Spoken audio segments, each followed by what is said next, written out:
I'm in New Iberia at Distillery Arcadian. We're Louisiana's first bourbon. I'll be the first person to tell you that it was terrible. So tell me about Fifth Squad. We are a veteran nonprofit in Mississippi. We started off because a friend asked us to help him make moonshine one day. And I'm not driving. Are you walking though?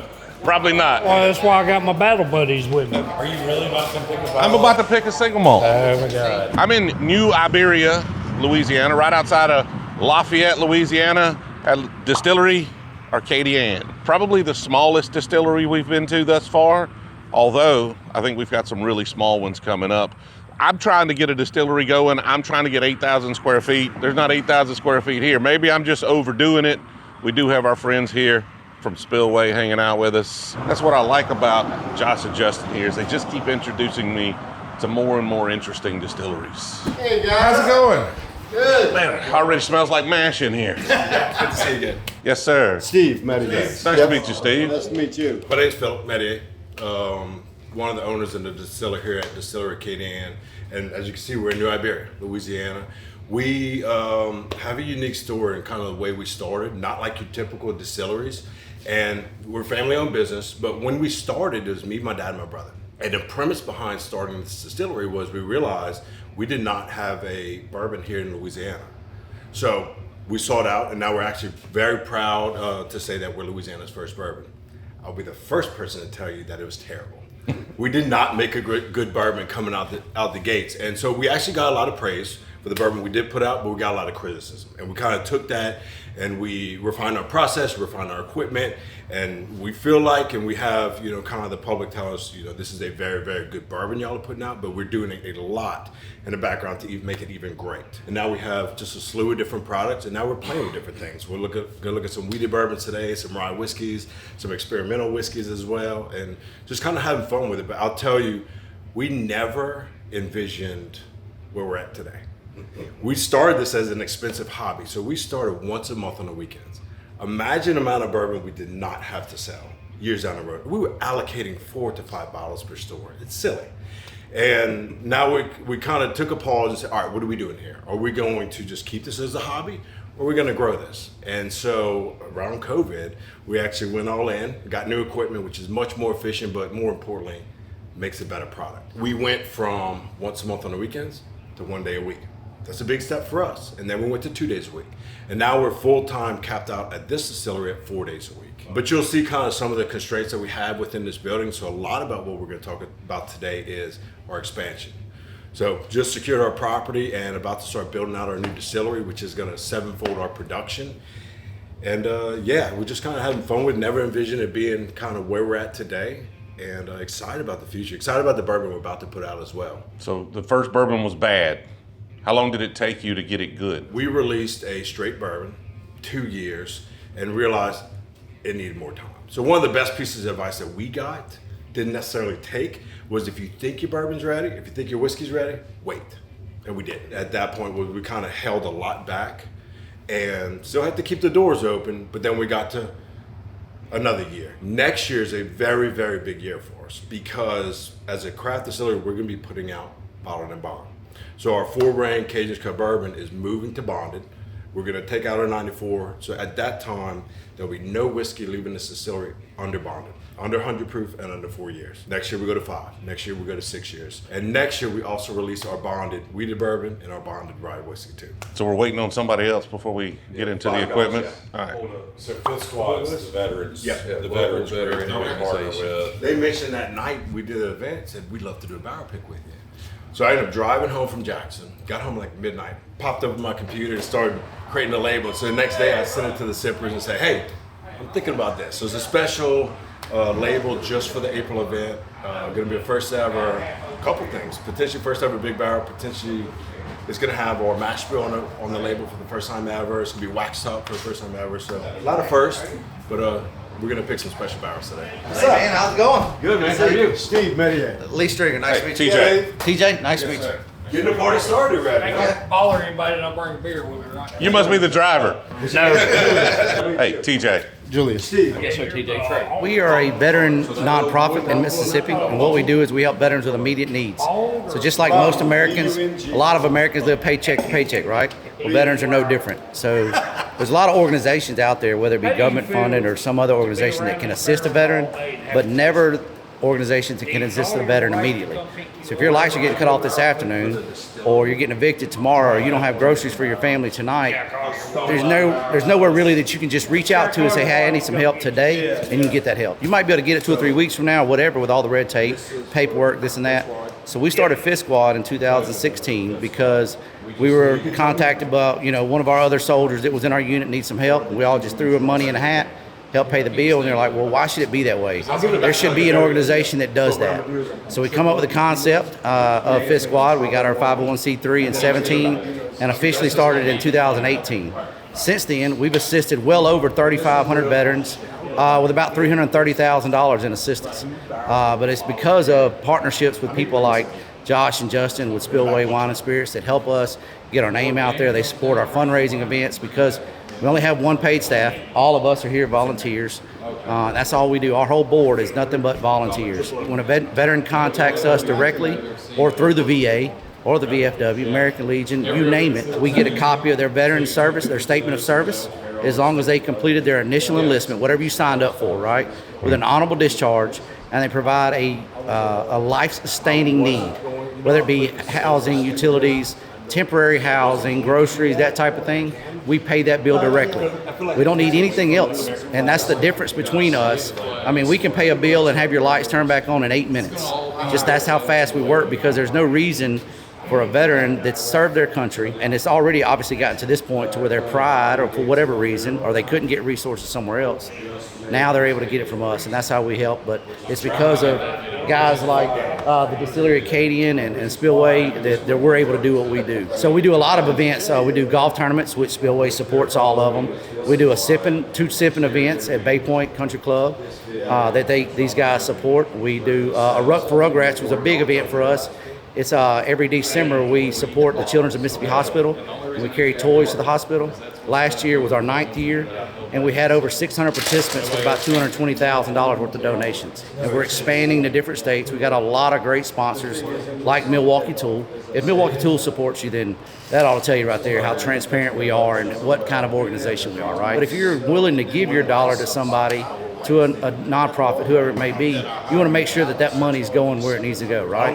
And that's what we believe in. We believe in making sure just about every penny that we can get out of a dollar is going right back into veterans. You can follow us on our social media. It's Fifth Squad on Facebook, on Instagram, and you can look at our website. It's www.fifthsquad.org. This barrel you just bought over here, is that a fundraiser barrel? It is, yes. So what they're going to do is it's going to be our own red, white, and blue label.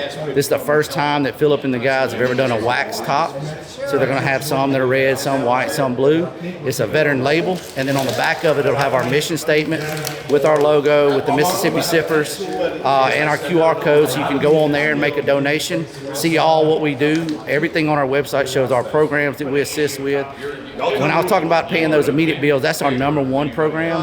But we also support veterans or service members when they're deploying, when they're redeploying. We show up, feed them breakfast. We have other programs where we're starting a podcast with Merit Productions, where we're going to bring in some veterans, let them talk about their history, their story. Man, we do a lot of stuff, but check out our website and you'll see everything that we do. Absolutely. Awesome. If you're coming to the Spillway event April 5th, you'll be able to buy a bottle of this and help support. Otherwise, check out the website. So do me a favor, share this video. Every dime we make in ad revenue off this video, we're going to donate on their website. So just share this out, watch all the way to the end, help spread the word of this particular video. We'll donate every single dollar we make for the first, almost all the money's made in the first month. So whatever we make the first month, we will donate it. What I thought we'd do today is I'll kind of show you around through this facility, and either two things happen. Either one, people pass us up on the highway, never know we're here, or two, they actually make it into the parking lot and say there's no way they're doing everything within this little building. And you'll see we are. We maximize a lot with a little space, but it's time to grow. We're stepping on our own toes. It's almost like a game of Tetris back there, trying to stack barrels and grains and everything, try to work. But we'll go through this. I'll show you all the equipment and all. If y'all want, we can try some of the products we do have here today. primarily we'll be picking barrels of bourbon today.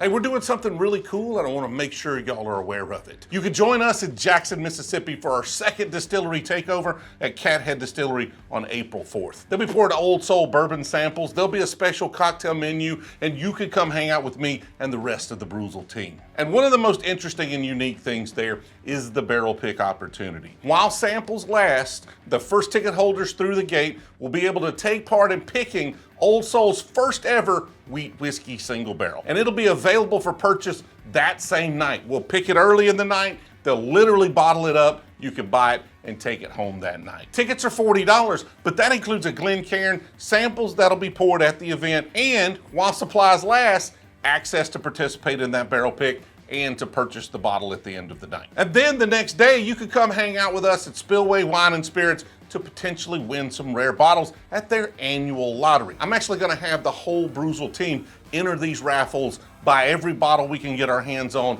and then give those away at the end of the event. Get tickets to the Cathead Takeover through the link in the description and the pinned comment. Come join us, hang out. It's gonna be a good time. So when we first started, I used to work at a machine and welding shop. So I built our own still. It was a 240-gallon pot still, made a decent whiskey, but highly inefficient. Around COVID, we bumped up and we got this 300-gallon reflux still, fired by a boiler. So it is so much more efficient that it produces quadruple the amount of alcohol in half the amount of time at a better quality. So with this, a lot of distilleries you'll go and you'll tour, you're gonna see another vessel. It's called a mash tun. That's where you cook the grains, it goes to fermentation, then it comes back and gets pumped into the still. We just don't have room. So we utilize this vessel for our mash tun, cooking the grains, as well as the distillation process. Because we're capped out, we don't have a mash tun, that's our biggest constraint within this facility. So it means that we have to mash one week, distill the next week, mash, distill. So we're capped out at this distillery at 70 barrels per year. But frankly, comparison's the devil, right?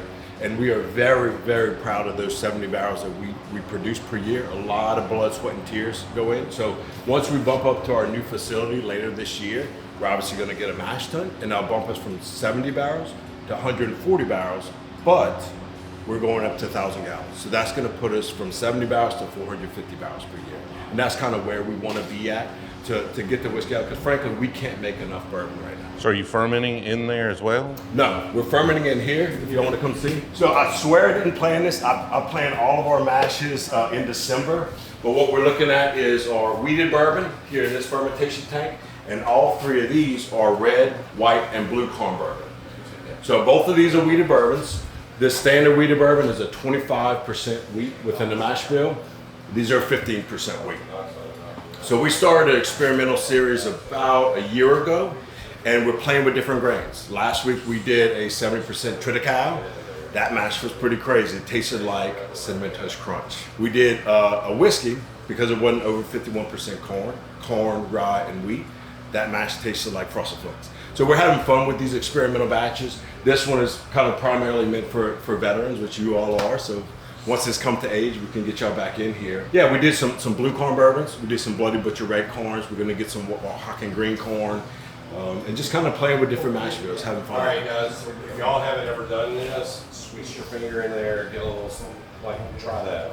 Yep. That's the beer. So you'll see, you'll still have a little bit of sweetness to it because the fermentation is still going on. Once the fermentation, I feel sorry for whoever drinks that one. It's gonna be distilled. Right? yeah, once the fermentation ends, you'll see the bubbling stops, the grain starts to drop, and it'll become more of a sour taste. All right, so the this sweetness one's will be out. putting off more heat. You can feel the heat. You see Yeah, that, that one got pumped out yesterday evening. and you can even smell like the sick carbon monoxide will take your breath. It puts off so much. Yeah, so we're venting out all of our CO2 down here. But it'll also kind of show you, it kind of tastes like a beer. Yeah. Like right now. Yeah. It's still. Not a good beer. Not a good beer. They literally call it beer. It's a beer before it goes to the system. So our distiller's beer is around 12.5% alcohol. So put that in perspective. You're drinking at your bar. What is that? 4.5%, 5% alcohol? Yeah. This is 12.5% alcohol. But again, you're not going to sit at your local bar drinking this type of distiller's beer. So at the end of the fermentation, we pump it back into our vessel where we go through the distillation process. Do you have any cooling capabilities on these fermentation We tanks? don't, and there's a couple of massive changes that we're going to have within our new facility. We cool down this room for temperature, but our new fermentation vessels will have cooling. So this is what's called a reflux still. Each one of these sight glasses is a different distillation of the product if we want. So bourbon has a regulation, you cannot distill it over 160 proof or you start getting into the American light whiskey category. A big change that we made about 2 years ago is we used to distill around 150 proof. We dropped that. We dropped that to 140 coming off the still. We also dropped our barrel entry. So some of the barrels we'll be tasting today have a barrel entry of 124. We've changed everything and dropped the barrel entry down to 115. We're hot in Louisiana. You're gonna pull more tannins out of the wood through the barrels.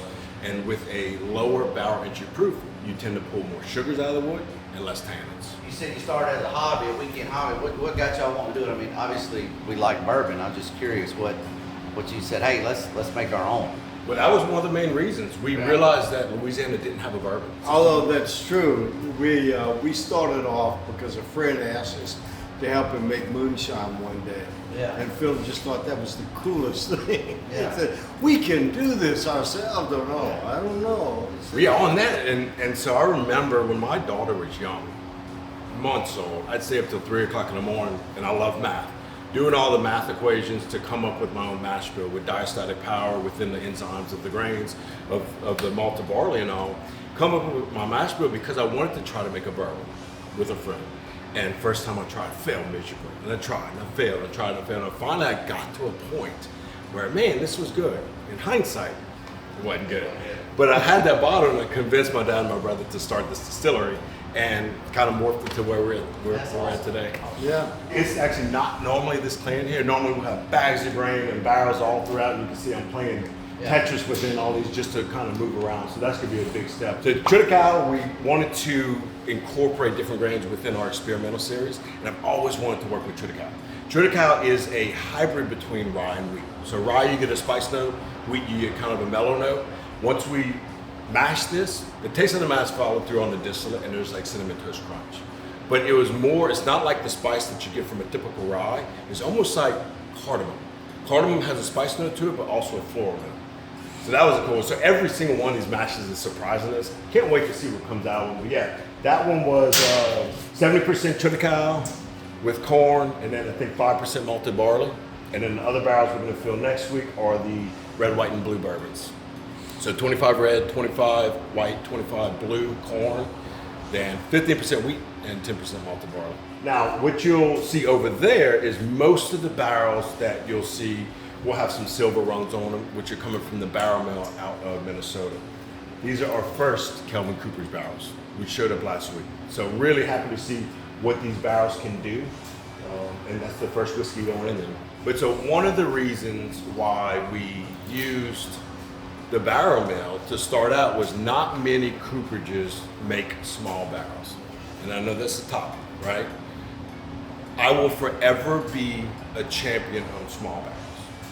But hear me out. A small craft distillery, what small barrels allow you to do is you can age the whiskey a lot faster.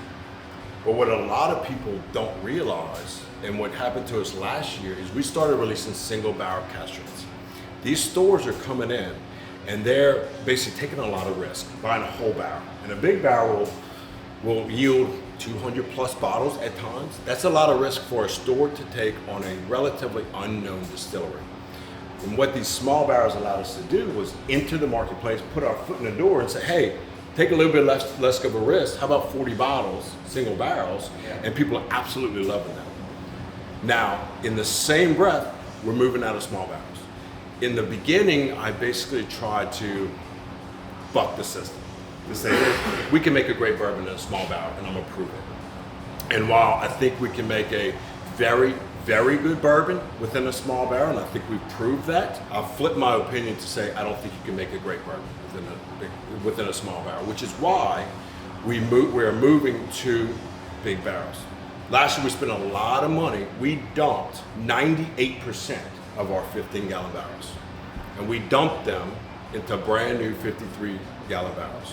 So technically these are all double oak. We'll taste some double oaks today, but we're getting into the big barrel game. As someone who drinks a lot of whiskey, I agree. Feel free to send us home with a small one, just for the ride back. Put a tap on it. You're in an SUV, a big one will fit in the back. Let's drink some whiskey. Yeah. That's good. definitely the smallest production space I've ever seen. Like literally the boiler's right there, the still's right there, fermentation tanks in that room. That's it. Like grain mill right here. You know, the grains are stacked up right there. My Lord. They got it all in here though. They squeezed it in, they figured it out. So I'd like to talk about this. This was actually our first product out of the gate. 80 proof or 100 proof? This is 100 proof. Yeah, let's fire them up, baby. This is one of the most unique products you'll see on the shelf. This is actually our worst seller in the store. This is our best seller in the distillery. So this is made with 4 grains: corn, rye, wheat, and barley. But we add cane sugar to the mash before fermentation. Anytime you add any sugar, you cannot call it whiskey. So the federal government makes us call it spirits distilled from grain and cane. So you get notes of a whiskey that we aged the white oak with. You get sweetness of a rum. I like to say if whiskey and rum have a baby, it'd be Timu. It's not trying to be what it's not. It's not trying to be a whiskey because it's not a whiskey, right? You get a little sweetness from it, but it's just a smooth, easy sipper. You want to give it a try? It's not a rum. Give me a review right here. The 80 was a little softer, easier though. Good smell. I'm not a fan, but that is good. You're not a fan? Not a fan of bourbon. Okay, that's not bourbon. That is good, but you get the point. That is good. More of a beer guy? Yeah. I got a 12 pack in the truck. I understand. Well, not anymore. At most he's got 11. We know that much. Oh, it kind of smells like a rum whiskey hybrid. Yeah. Lee would tell you when we were roommates, I could smell half of this stuff and it'd make me.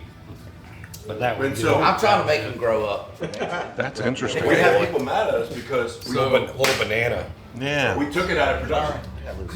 You can see it's a hand cell. That's why it doesn't sell. That's great in the interesting, store. though. So we took it out of production. You'll see some products kind of come out of production, some come in. These two particularly, probably your favorite, single malt whiskey. Made with 100% Definitely not my malted favorite. barley. Right? But we took it out of production. We can't give single malt away here in Louisiana, Mississippi. Well, let's try it. Let's see how bad it was. So we have 2. We have a cast strength, which is at 124.6 proof. Then we took it and we finished it in a port barrel for 6 months and proofed it down to 100. So with this cast strength, you're going to get a little bit of chocolate notes coming from it. You are going to obviously get a lot of malt because it's made with 100% malted barley. Your opinion first. As a guy who is a single malt aficionado. Here you go. You smell the chocolate in there? Sip it. Just remember, you got a long ride home, buddy. And we got barrels to pick still. So, Don't take a deep breath. what do you don't like that one? It was okay. Deep breath. Take. Is it better or worse than the moon over there? The moon is better. Okay, I would agree, and I haven't even tried it yet.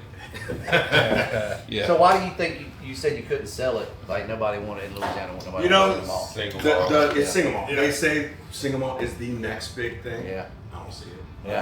I think that's people pushing. They put a lot of barrels. Like as far as single malts go, Single malt is an Irish. that's a decent single malt. Like I'm not a huge single malt fan. That's a decent single malt. A lot of people are mad. Like I like it better than most commercially available single malts, but I'm still not buying it because it says single malt on it. Now, are you legally the first U.S. single malt now? Yeah, so we just submitted a new label. It's a blue label, which is a single barrel cast strength. We're going to start to release some single barrels of it. We were informed the other day that under the new American single malt regulation, we were the first label ever approved under single malt. And you said you stopped production of it? We did. We do have another year of releases of it, but we stopped production. We took it out of production. So you'll see a couple products come out of production, a couple of wheaties, a couple of raws, experimentals come back in. But you got to make what sells. I mean, if you're only making 70, you definitely have to make what sells. Now this port is unusual too, since we proofed it down to 100 and Well, let's try it. Here you go, right here, port finish. See what that tastes like after it's been in a wine barrel. I'm starting to taste something sweet in that one though. That's the problem with single malt. You drank it like a half an hour ago, and you're starting to taste some stuff. Like your palate is still like, what did you do to me? Better or worse? Better. What all the difference in that? That is better. Like I like the single malt. So this is made with 100%. As far as single malts go, like I'm not going to sit around and drink that a lot, but it goes really well with the port. I feel like I'm tasting a little vanilla in there or something. So we have about 90% of people come in this distillery say, I do not drink gin. Yeah. And we convince them otherwise. This is not your typical London dry gin. It's more of an American botanical gin where you get a little bit of citrus on the front, a little bit of floral throughout, and a little bit of spice on the back end. But at the end of the day, gin is 4% of your world's market. So again, not big sales on that, but we change a lot of people's mind with our gin. Well, I don't drink gin, so. Okay. Yeah, give it a review right here now. Now we gotta have it. Just sip. We sent this to the San Francisco World Spirits Competition and got a silver medal. You drink gin now. That's better. Sweet in the beginning, So spicy at the end. I'm always trying something different. And about 2 years ago, everybody loves this gin. I tried to barrel age it. Not barrel rest it, barrel age it. I took a little 1 gallon barrel as a test and I aged it 3 months, and then 6 months, and then 9 months, and a year. And it progressively got worse. And my family said, don't ever do that again. Well, we all know Justin is not right in the head, and Justin loves it. And so we were here drinking one day, and I said, Justin, I got a little bit left. I have a milk jug of it. And I gave him the milk jug, and he started giving it to people at events and whatnot. And he's trying to convince me to put it, at least into a limited run production. I did make the label. I never got it approved by TTB, but kind of on that note, kind of as a thank you, Justin, for being in support of us over the last year. You got your own personal barrel, and in the spirit of our way to give it to each other, you got a refill. Oh wow. How long has it been in the barrel? November 1st. Better drink it quick, because apparently it gets worse with age. Yeah. Well, that's that small barrel again. You want to taste some vodka? All right. Is it the best vodka you've ever had? It ain't bad. Ain't bad. All right. Pour me a little sample there. It's good vodka. You would describe it as just You get past the first 5 seconds, it's really If you get past the drinking phase, smooth. yeah, after you drink it, dude, you can't even tell that's got alcohol on it. On the nose. No, so we Their did a vodka's blind delicious. on customers between that and Grey Goose, and everybody picked that up over Goose. It's like, what's the best way to describe it? It's the flattest vodka ever. Like there's just, that's what you want out of a vodka. You want just nothing. But that's probably dangerous, right? Like if you're making fruity mixed drinks with that, because it's going to add like almost no alcohol flavor to it. And that slight sweetness from the 100% Yeah. Don't buy that. It's too dangerous. Y'all don't need to deal with that. Y'all all gonna get drunk. that gin is something. Put that in the freezer. That is nice. Just lemon for days. I think that would be nice barrel aged, but have you tried it in a big barrel? See, you're on this big barrel train now. Have you tried it in a big barrel? That's a big test. We'll Big see if I ever commitments. do a barrel aged. But So what's the difference in barrel rested and barrel aged? barrel rested is going to be weeks. Right. Oh, okay. Yeah, weeks. Barrel aged is going to be months to years. Gotcha. Oh Lord. See, I had one of these barrels, and it drank all of my whiskey. I never got any whiskey. I put whiskey in it, no whiskey came back out of it. You sometimes, if it's got a vacuum, you got to pull the top. That's it. You got to vent. If it's open right now, that's. I just was trying to tell you that. Okay, I didn't need that much. Here, pour. That's. I'll split it with you. We could split this like 8 ways. Dude, I think that would do well in a big barrel. I think a big Like it's getting interesting. It's getting interesting. I like it a big barrel. Like it's starting to get some. little bit of It's starting to get some harsh tannins though. Like that's what's going to happen with that barrel. But with a bigger barrel, it's like. Here's the thing. You don't have to fill the barrel up. Let's make gin the next hot thing. Everybody start looking for rare gins. Y'all get away from the bourbons and go find all the rare gins, please. Buy all the Fortalezas and rare gins, okay? And just use all your bourbon budgets up so there's more bourbon for the rest of us. Yeah, so this 94 proof, next year this is moving to bottle and bond, so we'll no longer have the 94. Every whiskey leaving this distillery will be either over 100 proof and over 4 years. There's your next merch drop. That's it right there. We've got some gifts. I figured this was your rick house here is what I was. Not my rick house. You didn't. I've seen it done. Gary Wood had those are his rick houses up in Missouri, yeah. Too hot with no ventilation. Well, he added ventilation on his. We will catch up with y'all over at the rick house. What the hell is it? What do I It used to be a horse racing barn. All the jockeys would stay here. Doors, these aren't. Well, they weren't there. I mean, This used to be all Rocky stables, bought it. and then the guy came in who bought it and put storage units, and then he was like, I can't make no money from this. Yeah. So we kind of scrapped that idea, and Here. that's all rooms where the jockeys used to stay. Where's the Full of racetrack? It's amazing. Where the barrels are is where they used Look, to the electrician walk one the was horses in a circle. 150. Yeah, let me kind of walk y'all through on all the different barrels and show y'all kind of what we're looking at. So any barrel is open today. We can try whatever, but we can only pick from this side. Where's this barrel that Bobby was twerking on? That's the one we're gonna go after. This is the last of our small barrels. This is the last of our 10s. We actually had a couple picked 2 days ago. Getting into 15s, again, we dump 98% of our 15-gallon barrels and put them into brand new 53-gallon barrels to get into a big barrel game. We did not dump our 30s, so we're gonna leave these 30s as well. Now moving on to these mingle barrels, which used to be the 15s. If you see an M on it, that stands for mingle. MCC, mingle, Cajun's cut, right? Then we get into some of our new make barrels, which you'll see some of these proofs change. We went from 94 proof, then we started dropping our entry proof to 115. A lot of these barrels you see with the silver rungs are all barrel mill out of Minnesota. These darker rungs are some of the first Kelvin Cooperage barrels that we got. Moving on to here, this is all of our single malt and the last of the single malt. So doing a couple of single barrels with that, and then the last ever port finish single malt that we'll have. On to this side, this row right here is all of our experimentals. Y'all can walk to the back and go look at some of the mash bills on the top of each one. And then we're getting into our rye whiskey. Again, this rye, always open to taste, but we're not gonna release it until minimum bottled and bond, minimum 4 years. This barrel's special. So who here does not like French oak? We're gonna change your mind today. I have people asking me to release this yet. This is only a little over a year old. So this is rye whiskey. This is a special, special barrel. Then moving on to this way, these ones with the red on the top, this is all of our wheated bourbon. Again, we dumped most of our 15-gallon barrels, put them into brand new barrels, and left the 30s. And changing the barrel entry proof from the 124 to the 115. So how many years do you say you've been distilling? We've been distilling 8 years, but the way we started was we barely made it in the beginning, and we released it at 2 years, 10-gallon barrels, and then we dropped everything off, pulled it back, went to 3 years. So it was a progression over time. But is this everything? This is everything. To give y'all an idea of the size of a small craft distillery, like when you say a true craft distillery, this is the entire barrel inventory for 8 years of the business. Now, obviously they've sold some barrels, but I'm sure Buffalo Trace loses this many barrels every day. They probably spill this much whiskey daily. How many bottles typically come out of one of those like single malt barrels? Around 36 to 42 bottles, depending on the yield. French oak. 100% raw? No. So our rye, what we did not want to do is make a 95-5 rye. 95 rye, 5% malted barley. So what we did was we put 20% corn. So this is our standard rye mash bill. 20% Louisiana corn. So I've never been a big rye. That's burning the lips, I think. I don't know, maybe that's it. But Which is why we didn't want to make the 95-5, which Yeah. is why we put that 20% corn in there. And I'll tell you, our rye is my favorite distillate coming off the still. And for people that know, this is going to be our best product.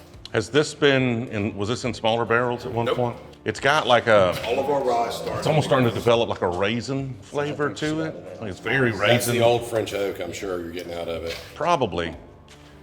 We've tried side by side doing it right. It's got a lot of interesting flavors going on. You have not changed my mind on French oak though. I wouldn't have told you that was a French oak though.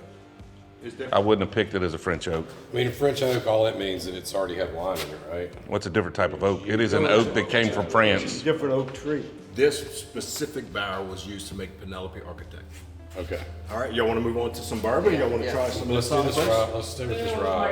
Okay. I joke, I give them a hard time. That's actually good. To me, French oak tends to have a drying effect on the palate.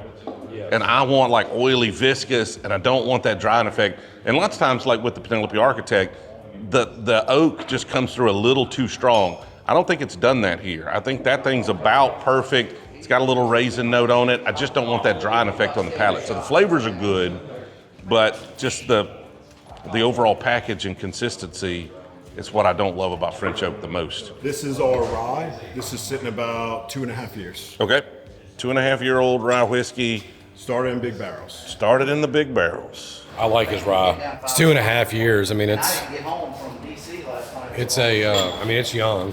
Yeah, needs more time. Yeah, this is not leaving until minimum 4 years. And look, if it's not ready at 4, it's not leaving. What, We made that mistake before. We're not going to make that mistake again. 4 or 5 years on it. That's good rye whiskey. You want to move to bourbon? Yeah. I'm wanting to taste the one Bobby was twerking on. Right there. Yeah. Which is what I was thinking we were going to pick today. This man right here, was he literally twerking on it? Yes. What in the world makes you think you could do that? Because it's just good whiskey. Do we want to try small barrels? Yeah, try anything you want to, like, Let's try some whiskey. Okay. So Whiskey Thief doesn't work great with these small barrels, so I use the fancy method. It almost tastes like it's got a lot of malt, like it's like a chocolate note on it. What's your mash bill on these, Philip? This is going to be 12% rye, 6% wheat, 13% malted barley, and the remaining corn. That malted barley is coming through. Yeah. I mean, it may just be the barrel, but that chocolate, It it's is- almost like a powdered sugar chocolate note. It is small format. I mean, Yeah. How old is that? This is a little over 3 years.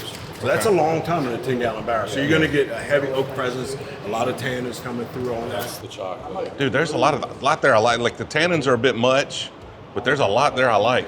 And so what we'll do is we'll move over to the I think it's 15s something like exact same day, put in the barrel, and you'll see the difference. The that- tannins went down. It's a little more palatable. All right, now this experiment in itself is fun. Yeah. I mean, going boom, boom, and telling the difference in two Yeah, size especially exact format. same day, same Yeah, distillate. Same day. Yeah. That's smooth. Getting better. Yeah, that's smooth. Yeah. Less wood. Doesn't have that harsh The oak cocoa, tannin. Still a little yeah. dry on the finish, but So with the last barrel, I like the aftertaste, the sweet aftertaste. Yeah. But that one was smooth in the beginning. Over here, these guys have been previously here, married into the big These barrels. guys have been previously here. Okay. 15-gallon barrels about 2 years, and about a year ago we dumped them into the brand new barrels. And gentlemen, you're not obligated to finish any of these glasses. a matter of fact, you're probably recommended to Yes, not. You shouldn't. My mama didn't raise a quitter. Well, there are a lot of glasses coming, so And you can You just know. toss them back on the And I'm not driving, so are you walking though? Probably not. no. Well, that's why I got my battle buddies with me. Okay. Hey, as long as one of them carry you out of here, we're good. So this is the twerking barrel. The twerking barrel. Bobby's twerking barrel. Okay. Hey, see, Bobby goes for the warped heads. I've noticed. Me too. Yeah, he saw that warp in the head right there, and he jumped on that. Man, who don't like a good stuffed head? Hey, I'm talking crawfish, sir. yeah, starting to develop more of that kind of dark. It's not exactly a raisin. It's almost like a blend between like apricot raisin. It's got a little currant, like little black currant. little Yeah, there you raisin. go. With the oak, when the oak comes through, it is very much that. You're right. What's the oldest thing you have that spent its whole life in a 53? A year and a half. What do you think? You're doing the barrel pick here. It's your barrel to pick. Let's see what John's got. Let me know. I mean, I like it. Very similar to the last one. Very similar. So if you're, to those two. So it's not a matter of like it. Now we're going to go, like, he'll open up 3 barrels. They're all different. So they're all the same juice, all put in at the same time to those size barrels where they rested for 2 years and then poured into married into big barrels. So the variance is in aging and the actual natural product of the wood. I got a question we were talking about earlier. Do you use the same barrels twice or change every time? Bourbon, you can only Can use we the barrel talk about once. this? Yeah, they want, and what he said is they're going to give us the barrel for ours, so we have it physically. But we can keep the barrel after it's filled into bottles, right? He's gonna Yeah, that's send what I us said. He's the going to give barrel, us the and barrel. I'm That's gonna give it to awesome. y'all. That's awesome. John's already about 14, so we're not saying things multiple times. We're We going to pick gotta up on slow what we're it saying. down a Yeah, little yeah. bit. So I agree. The stinky loaded barrel is still beating that last one that we tried. Give you a little PTSD right there, man. You ain't looking. Well, 0-0. John's calm. well, I ate some mushroom before we got in the truck. Well, I'm a microdoser, so. I mean, We could tell you. you do what you do. I mean, I'm not one to judge. Can I mean, that'd be funny to leave in there. You sure? Yeah, no, you can leave it in. I'm not seeing flying jellyfish. I'm just, I mean, bro. He's just all like, right, it's because constant you got the content. camera on me. Next golf tournament, I'm throwing him in I the quit truck with taking every me. pill that the VA has given me. Yeah, yeah. And all I do is John microdose almost shrooms. died Oh, we- in September. Every pill, We went anxiety, PTSD, stress, all of it. Him and I, a couple of other Microdose. Took care of all those problems. Got a smile on my face. that book, like, They keep getting better. I don't know if my palate's acclimating to some of the oak, but I seem to be getting a little less of the oak tannins on these last two. I like that. Well, you know how you walk in a That was cologne definitely shop something like and that, they got yeah. little cups of coffee there to get rid of your smell. We need something for this because they all taste the same at this point. So just like you've heard of the concept of slow water reduction, Yeah. right? So in essence, this is the same where we took it from the small barrels at the 124, added water to it, cooked it down to 115. All right, In fact, we pulled let's more revisit this guy. Okay. So we're off of 2? Yeah, no, we're between these two. This one in the corner here is the best one. TJ says this one's better. I think this is the best one. See, I like that one. That one tastes a lot like the twerking barrel. This one's a little softer, a little less oak on it. It's more of that like powdered sugar. Yeah. Subtle differences. I mean, like It's subtle, but like I like it without that extra oak on it. you're right. Powdered sugar is like, I mean, what I taste here. It's, And the dryness is okay, but the dryness with the oak was just a little much for me. yeah, let's get into that one and see what happens. Do we want to try some wheated bourbon? Try some. Yes, let's do it. Hold on, hey guys. He's gonna pick single malt. Hey guys, let's get them to sign this. Get that on film. This is a big fit. Sign the barrel. Watch y'all's barrel. Everybody needs to sign it. Damn lefties. Hey, we all gotta be something. Thanks, Donald Trump. Shit. You got Lee Stringer, the president of the organization. You got me, vice president of the organization. Trey with us, number 017. And Juju, 05. TJ, you want to try it? Yes, absolutely. What are we drinking? So this is our mingle barrels for our wheated bourbon. Okay. Typically, your wheated bourbon is going to be over 18% wheat. This is 25% 4-hour drive home. How old is this? wheat. So this is going to be April of 22, which is a little over 2 years. Yeah, that has some of that kind of weeded funkiness to it that I like so much. Interesting. What barrel is this? Still barrel mill? Yes. Okay. Silver's all barrel mill. We just switched to Kelvin this week. Barrel mill has a distinctive flavor to it. See, so that's kind of like if Green Label and Makers had a baby, that's what they'd have right there. A little bit. I see we could get that. Because I get that real funky wheat like I get out of Makers, but it's real got that soft, sweet, easy sipping. Barrel mill's good for those kind of dark fruit flavors. That's what those typically give. Do y'all want to try some single malt? I know you're not a fan. No, let's. I liked your single malt. We're trying to bring more variety to the Brewzle Club. We got some rums. We've got a single malt we're working on out of North Carolina that I think will be pretty popular for folks. Like, we're trying to bring y'all access to more stuff than just things I'm into, because I know a lot of folks are into different stuff. So this is a good single malt. Amongst the group, between me and Josh here, we'll pick a barrel of single malt. It's a low risk, like it's 30-something bottles. Are you really about to pick a bottle? I'm about to pick a single malt. Oh my God, that's good stuff. We did adopt a single malt from Virginia Distilling, the Cuvée cask. So we adopted it. We didn't pick it. They're just like, we have this barrel. Do you want it? It was good. The finish covered up a lot of the single malt. This is our first like true single malt barrel pick though. So this has been sitting for about 8 months. How old are these? This is almost 3 years. 3 years in tiny barrels. They asked earlier.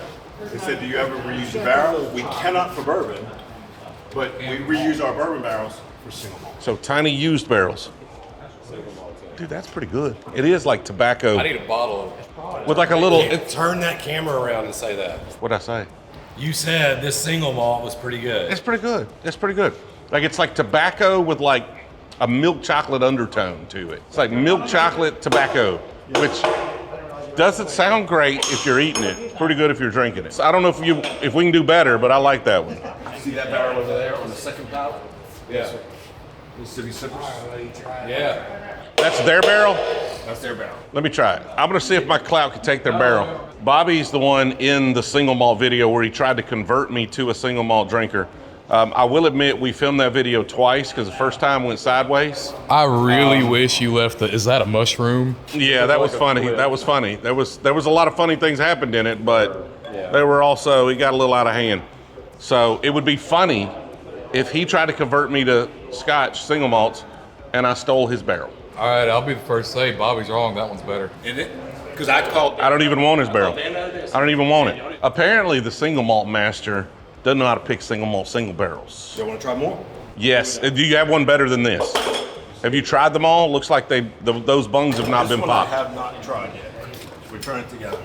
Love that. That one's similar flavors. I think this one's a little better though. That one's almost like a baking cocoa, a little more than like chocolate milk. Uno mas. So whenever we do release this will be the first of this label, which is the first approved label under the This is the first ever approved American single malt right here. When is his getting bottled over there for the sippers? Maybe. Okay, so you can bottle mine first? Yeah. Okay, so I will have the first single barrel of the first American single malt that you'll not be able to get because only like 10 barrels exist. Tobacco and milk chocolate. I'm debating, do we just take the darker chocolate one too? I like both of those. He'll blend them too for you. No, I don't want to do that. I don't want to do that. We don't do that to our whiskey. I'm gonna piss one of your patrons off. I need a bottle of that. I feel like we might need to just take them both though. These guys are happy. Like we've done what we need to do. Yeah. With them. They're gonna have to whoop both of us. I got you back. You got me? Okay. What are we fighting for? I don't. They've agreed to sell it to us. 2 barrels. Oh, I think he'll sell us 2 barrels. I think he wants to get rid of these. We've got the 2. So what did you say the MSRP on these typically is? 65. How many bottles typically come in a barrel? You're gonna get around 36 to 40. I'll just take both. I'll take the dark chocolate and the light chocolate. Can I get a barrel number on these 2 right Barrel now? number 32. So 32 is the dark chocolate, Barrel number 31. and 31 the sister barrels right there. Those are good single malts. I think y'all are going to like those. There's not going to be a ton of them. Like I said, there's even between 2 barrels, there's going to be like 60 to 70 bottles. I'm going to allow these folks to buy one if they want one. So we're going to have 50 or 60 bottles. Hey, do me a favor. Once you bottle these, send them the barrels. Yeah. Send the barrels with their stuff. We'll do. These bottles are gonna be limited. Yeah. If your patrons or anyone else cannot get their hands on these bottles, they won't be single barrels, but we do sell this cast strength single malt through Bourbon Outfitters. Okay. So you can get it at Bourbon Outfitters. If it's yours, you gotta sign it, brother. All right. I'll hold your cup. You got my glass for me? Thank you. Appreciate that. If this barrel silent auctions for $1,000, that helps 6 vets. If somebody pays $1,000 for that barrel, they should get some whiskey with it. But it's meaning. Yeah. No, It's absolutely. the meaning. So we ended up with a couple of single malt single barrels, the first ever single barrels of the official single malt. You understand. Really cool veterans organization here. 90% of everything they do goes back to actual veterans, like almost the whole staff being volunteer is really cool. Like that's one of the reasons we struggle when folks reach out is like, how do you know that they're actually giving back? How do you know that 90% of the money's not going to overhead and they're giving 10% back? Full volunteer organization other than one employee, 90% is going back to veterans in like for real time life-sustaining needs. Like I don't ask for money. I hate asking for anything from anybody, but if you feel like it, go to the website, support. Like I said, every dollar from this video is going to go to them as well. So had a great time here. It's time now to go get some lunch, maybe a nap. Appreciate y'all watching all the way to the end. We'll see y'all in the next one.